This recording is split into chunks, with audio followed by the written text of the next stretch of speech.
you. Thank you all for joining us, and we wish you a productive and fulfilling few days ahead.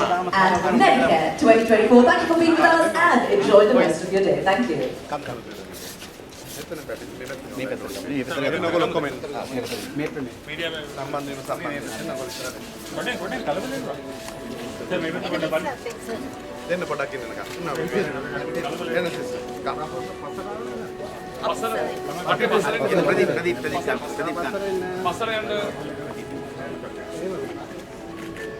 All the services, they are doing a massive number of patients and very few complaints.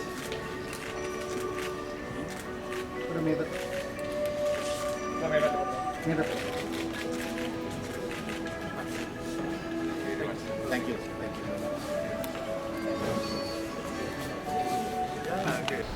Indeed, I am very happy to participate in this event, which is conducted for the 13th consecutive year, conducted by the Medicare Committee.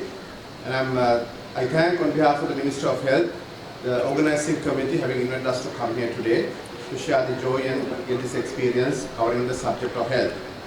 Dr. Amal Harshadi Silva during his speech mentioned two important factors.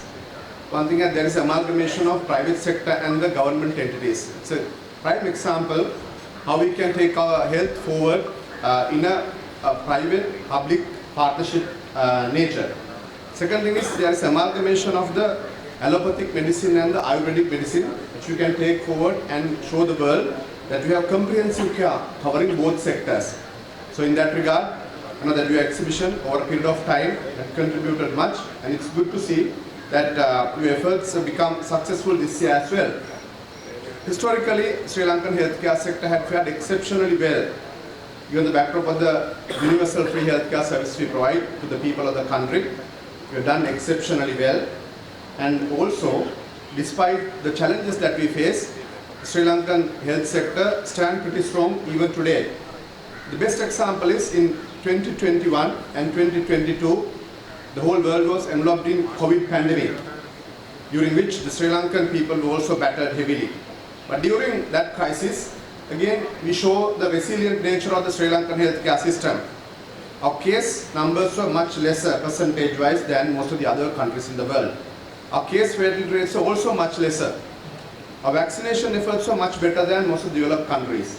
We are quite proud to say we have done exceptionally well during the time of even health calamities in relation to the management of such crises than most of the other developed nations in the world. That is because of the fact that we have a very strong healthcare system in the country, infrastructure-wise, as Dr. Amal Harsha mentioned. We have a healthcare institution every 5 kilometers in the country, and that is supported by a very strong set of professionals which are numbering up to 150,000 covering the health subject all around the country. With their support and also with the strong foundation that we have laid in the country over a period of time, we have come to a world level. That's why the World Health Organization always states Sri Lanka, they take the prime example. Sri Lanka is one of the best countries that provides better quality healthcare at affordable and lower costs. So I'm quite pleased to say in 2024 also, as most of the successive governments of the country had done, the government of the day had allocated 410 billion Sri Lankan rupees for the healthcare development, which is coming at a sizable cost.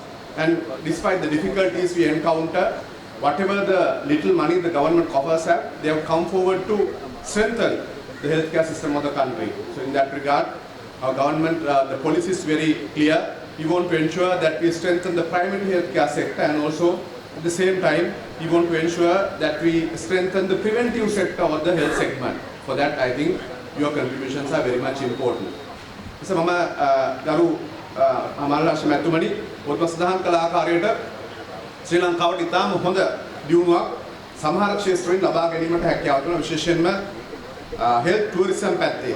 එමත් වතාවක් ශ්‍රී ලංකාවට ඉතාම විශාල සංචාරක පිරිසක් පැමිණෙමින් සිටිනවා. ඒ ගිය වසරේදී ශ්‍රී ලංකාවට මිලියන 1.5කට අධික සංචාරක පිරිසක් පැමිණුණා.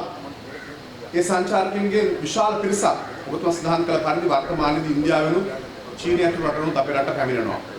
මට සිහිපත් වෙනවා ශ්‍රී ලංකාවේ මේ සෞඛ්‍ය ක්ෂේත්‍රයට ඇති සැඟවුණු ශක්තිය පිළිබඳව හොඳම උදාහරණයක් ඇතරම 2004 වර්ෂයේදී ශ්‍රී ලංකාව විශාල සුනාමි වෙසනයකට මුහුණ දුන්නා. ඒ සුනාමි වෙසනේ අවස්ථාවේදී ශ්‍රී ලංකාවේ දකුණු පළාතේ සංචාරක හෝටලයක ලැබුම්ගෙන හිටිය එවකට ජර්මන් චාන්සලර්වරයා වෙච්ච හෙල්මුට් කෝල් මැතිතුමා.